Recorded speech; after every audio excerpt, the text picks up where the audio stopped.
ডাকাতির প্রস্তুতিকালে দেশীয় আগ্নেয়াস্ত্র উদ্ধারসহ সংঘবদ্ধ ডাকাত চক্রের ১০ সদস্যকে গ্রেপ্তার করেছে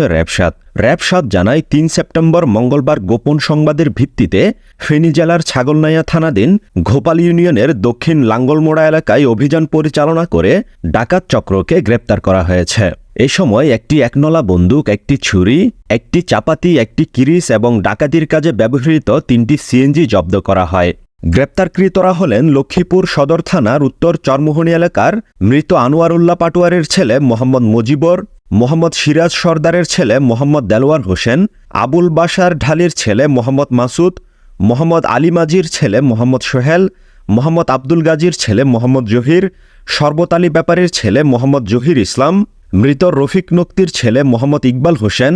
আলাউদ্দিনের ছেলে মোহাম্মদ সালাউদ্দিন, মোহাম্মদ আমির হোসেনের ছেলে মোহাম্মদ রোবেল ও ফেনী সদর থানার পুরাতন পুলিশ কোয়ার্টার এলাকার বেলাল হোসেনের ছেলে আব্দুর রহিম। র্যাব-৭ জানায় গ্রেপ্তারকৃত আসামিদের প্রাথমিক জিজ্ঞাসাবাদে জানায় যে তারা অন্তর্জেলা ডাকাতির সাথে জড়িত। তারা ঢাকা-চট্টগ্রাম মহাসড়কে ঘরমুখী সাধারণ পথচারীকে জিম্মি করে অস্ত্রের ভয় দেখিয়ে ভীতি প্রদর্শন করে মূল্যবান জিনিসপত্র, স্বর্ণালংকার ও নগদ অর্থ ডাকাতি করে এবং ঢাকা-চট্টগ্রাম মহাসড়কে চলাচলরত যানবাহন থামিয়ে আকস্মিক আক্রমণ করে যত দ্রুত সম্ভব ডাকাতি করার পরিকল্পনা করে বলে স্বীকার করে। গ্রেপ্তারকৃত আসামিদের এবং জব্দকৃত আলামতসমূহ পরবর্তী আইনানুগ ব্যবস্থা গ্রহণের নিমিত্তে ফেনী জেলার ছাগলনাইয়া থানা পুলিশের নিকট হস্তান্তর করা হয়েছে বলে জানায় র্যাব।